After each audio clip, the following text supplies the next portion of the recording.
महात्मा किसको कहते हैं महाराज? बोला मिले तो खाए और ना मिले तो ना खाए। बोले इसको कुत्ता कहते हैं। मिले तो सबको देकर खाए, परिवेशन करके खाए, बांट बांट के खाए, और न मिले तो उसको व्रत उपवास बना करके सारी दुनिया में मर्यादा और संस्कार परोस दे, कृष्ण से जुड़ने का मार्ग बता दे। इसको महात्मा कहते हैं। मिले तो खाए, न मिले तो न खाए, टॉमी है, उससे ज्यादा कुछ नहीं हो सकता वो। तो महात्मा अलग हैं।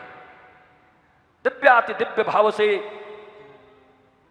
किशोरी जी के अनार के डालिम को पाकर के, सुंदर दाने को पाकर के भगवान सुखदेव का चोंच एकदम मीठा हो गया, चंचू पहले से ही, और उससे भागवत की भागीरथी धारा को भागीरथी के कूल पर परोस रहे हैं। किसको? परीक्षित को। परीक्षित से कह रहे हैं तू काहे को इतना चिंता कर रहा है? ये समझ ले, तक्षक ने तुझे अगर डस लिया होता पांव में, उस समय में भी आकर तेरे कानों में अगर मैं कुछ कह दिया होता तो तुम्हारी मुक्ति हो जाती। अरे मुक्ति के लिए इतना प्रयत्न करने की जरूरत नहीं है।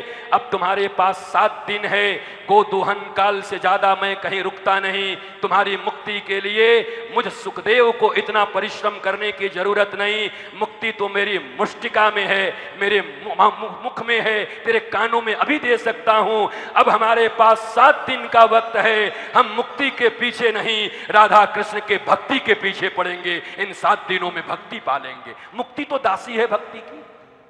मुक्ति कौन है? दासी है। ज्ञान वैराग्य कौन है? बेटा है।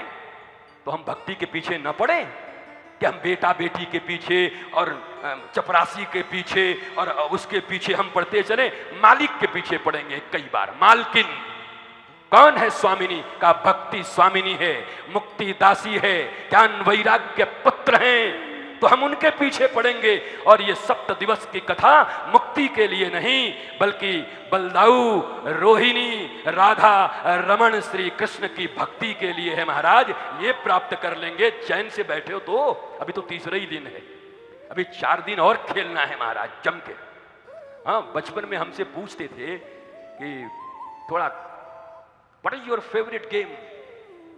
हम साइंस के स्टूडेंट रहे तो हमेशा बोल रहे study is my favourite game. जब तक पढ़ता रहा तब तक पढ़ाई को ही फेवरेट गेम बना के रखा था। गेम ही खेलना है ना तो बढ़िया से खेलेंगे। पढ़ाई भी तो गेम है, खेल है। वो भी मैकोले की पढ़ाई, 2 कौड़ी की पढ़ाई। मैकोले दे के चला गया। नेता लोग हमारे ढो रहे हैं इसको अभी तक। महाराज अब तक बदल देना चाहिए, पूरी शिक्षा व्यवस्था बदल देनी चाहिए। पूरी की पूरी शिक्षा व्यवस्था भारतीय सनातन पद्धति के अनुसार होनी चाहिए, भारतीय धर्म ग्रंथ के अनुसार होना चाहिए। अब इतना बदलने में समय क्यों? चलो अच्छा समय है, भगवान की बड़ी कृपा है, भगवान ने बड़ी कृपा की है, करुणा की है। दिखाई पड़ता है कि बदलाव हो रहा है। और एक दिन यही अगर हालत रही तो निश्चित तौर पर भारत में फिर गुरुकुल का बहार होगा। गुरुकुल से छात्र निकलेंगे, 20-20 विषयों को पढ़ करके नौकरी देने वाले पैदा होंगे, नौकरी मांगने वाले पैदा नहीं होंगे हमारे भारत में। ये शिक्षा पद्धति हमें चाहिए। पाणी जी कह रहे होंगे कि गुरु जी भी अद्भुत हैं। महाराज घूम फिर करके पहुंच जाएंगे वहीं पर कथा में से। क्या करें महाराज? चोर चोरी से जाए पर सीना चोरी से, हेरा फेरी से कैसे जाएगा?